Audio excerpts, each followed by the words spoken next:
Let's be honest with each other for a second. I read the comments, I saw what you guys wrote on the last video.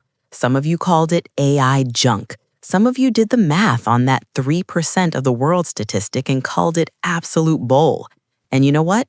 You were right to be skeptical. We need to clear the air, because if we're going to talk about staying alive, staying strong, and not ending up in a chair, we need to operate on hard facts, not fear-mongering and not fluff. So I went back to the source. I went directly to the CDC and the National Center for Health Statistics data from 2022. I pulled the raw numbers on men over 65. And the truth? It's actually more terrifying than the 3% internet myth. Here is the real number, the number that should keep you up at night if you are currently sitting on the couch. 1 in 7. Only 13.9% of seniors meet the guidelines for both cardio and strength training. Even if we look just at men who tend to brag about lifting more, it only bumps up to about 1 in 6. That means if you are sitting in a room with 6 of your friends from high school, statistically, 5 of you are slowly decaying. 5 of you are letting gravity win. And I see you guys in the comments, the 68-year-old in the 1,000-pound club, the 69-year-old cranking out 20 chin-ups, the guy who said, "I'm stronger now than I was in my 20s. You guys, you are the statistical anomalies. You are the outliers. You are the unicorns. But for the vast majority of men over 60, the trajectory is going the wrong way. And we need to talk about why, and specifically about the silent killer that nobody mentions until it's too late. It's not a heart attack. It's not a stroke. It's the floor. The CDC data is crystal clear on this. Falls are not just bad luck. They are the #1 injury killer for people over 65. About 1 in 4 older adults falls every single year. That is 14 million falls. But here's the thing that makes me angry. We treat falls like they are accidents, like you slipped on a banana peel. A fall isn't an accident. A fall is a symptom. It is a symptom of a word that sounds clinical but is actually brutal. Sarcopenia, muscle poverty. Review studies show that after age 30, you are losing 3 to 8% of your muscle mass per decade. But once you hit 60, that loss accelerates. It explodes. By the time you are 80, nearly half of men are suffering from severe muscle wasting. This isn't about looking good in a t-shirt anymore. This is about structural integrity. Think of your body like a house. If the framing rots, the roof collapses. If your glutes and quads rot, you hit the floor. And the data shows that if you are over 65 and you develop a disability or a mobility issue, your chances of meeting fitness guidelines collapse to 5%. It is a death spiral.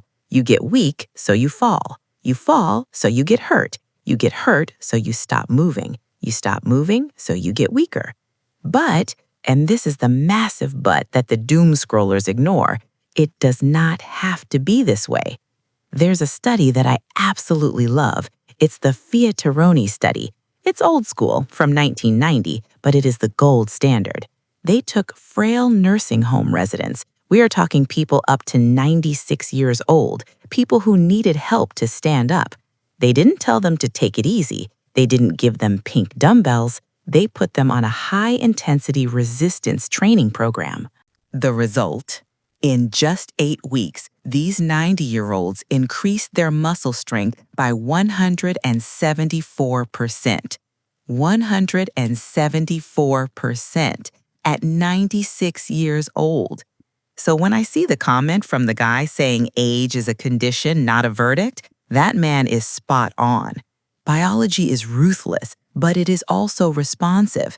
Your body does not care what year you were born. It cares about the signal you send it today. If the signal is sit on the recliner, the body says, okay, we don't need this muscle, dissolve it to save energy. If the signal is lift this heavy thing, the body says, oh, we need to survive, build the tissue. This brings me to the education superpower.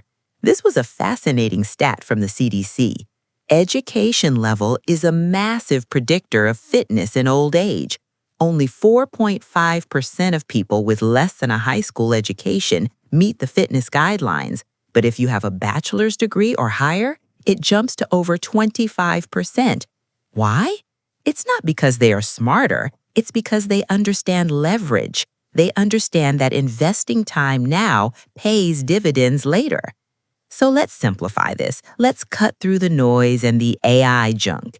If you are watching this and you are part of that 1 in 6 men who are crushing it, the guys posting their deadlift numbers in the comments, keep going. You are the proof. You are the beacon for everyone else.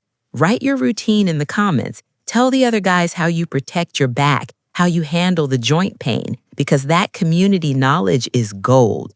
But if you are watching this and you haven't started, if you're intimidated because you think it's too late or I have belly fat or my knees hurt, remember the 96-year-old in the nursing home. Strength training has a mortality signal. That's fancy science talk for lifting weights makes you harder to kill. A dose-response analysis showed a 27% lower risk of all-cause mortality with just 60 minutes of strength training a week. That is 2 episodes of a sitcom. That's nothing. You don't need to join the 1,000-pound club tomorrow. You don't need to look like a bodybuilder. You just need to be strong enough to fight gravity. The gap is real. The 1 in 7 is real. The question is, which side of that statistic are you going to be on next year? Don't let the old man in. Get up, get moving, and I'll see you in the comments.